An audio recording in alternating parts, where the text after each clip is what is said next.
L'artisanat au Niger est un secteur très riche et très varié. Il faut retenir que c'est 291 métiers avec 365 000 micro et petites entreprises. C'est un secteur qui lutte contre la pauvreté, qui forme les jeunes et c'est un secteur qui distribue la richesse. C'est l'artisanat qui permet aujourd'hui de former le plus grand nombre de jeunes au Niger.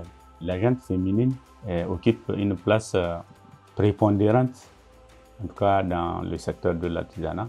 C'est pour ça, nous, au sein de la fédération, nous avons pensé à un mécanisme spécial permettant aux femmes de se mobiliser, de prendre en charge leurs propres affaires. Donc, nous avons créé une section féminine qui est une instance chargée de l'encadrement, de la mobilisation et de la formation des femmes. Majoritairement, c'est surtout les métiers de coiffure, restauration, transformation agroalimentaire, vannerie, où on retrouve beaucoup plus les femmes. D'Agadez, de Tillabéri, de Tawa.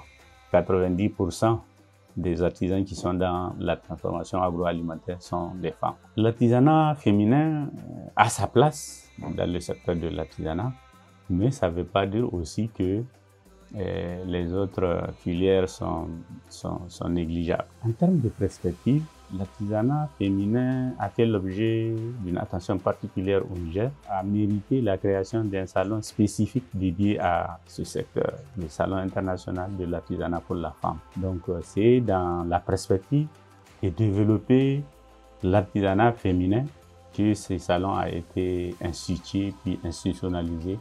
Il continue à encadrer, à faire la promotion des femmes, à renforcer les capacités des artisanes nigériennes pour qu'elles puissent, en tout cas, au même titre que les autres pays, développer leur propre entreprise et puis créer de la richesse et puis être autonome. Le SAFAM mérite sa place dans la promotion de l'artisanat féminin en Afrique.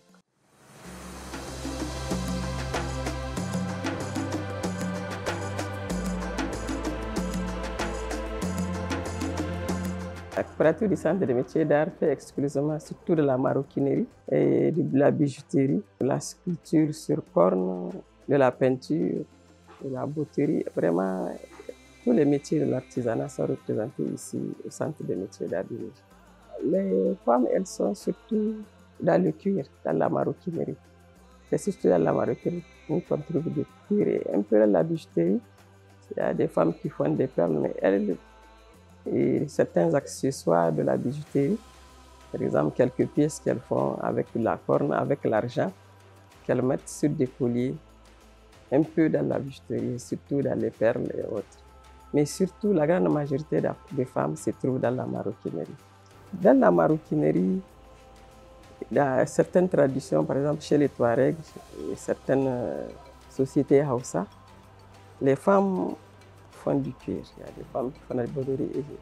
Dans le milieu Touareg, pratiquement, le cuir est réservé aux femmes. Très rarement dans la bijouterie parce que c'est le métier du feu. Et généralement, les métiers du feu, c'est réservé aux femmes, en tout cas ici au Niger.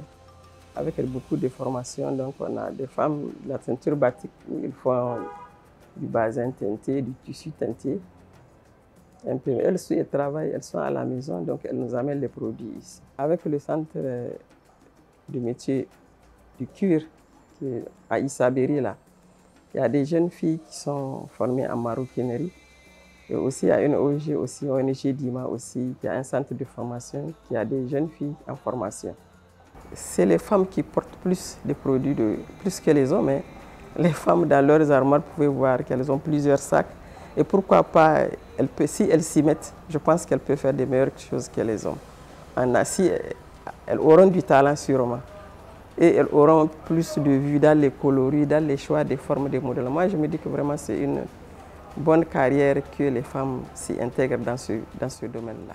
Je forme les filles stagiaires en maroquinerie et en même temps la botterie. Puisque depuis 2011 à ce jour, il y a à peu près une quarantaine de filles qui ont eu des stages avec moi. Ils n'ont pas la même expérience de capture dans le métier.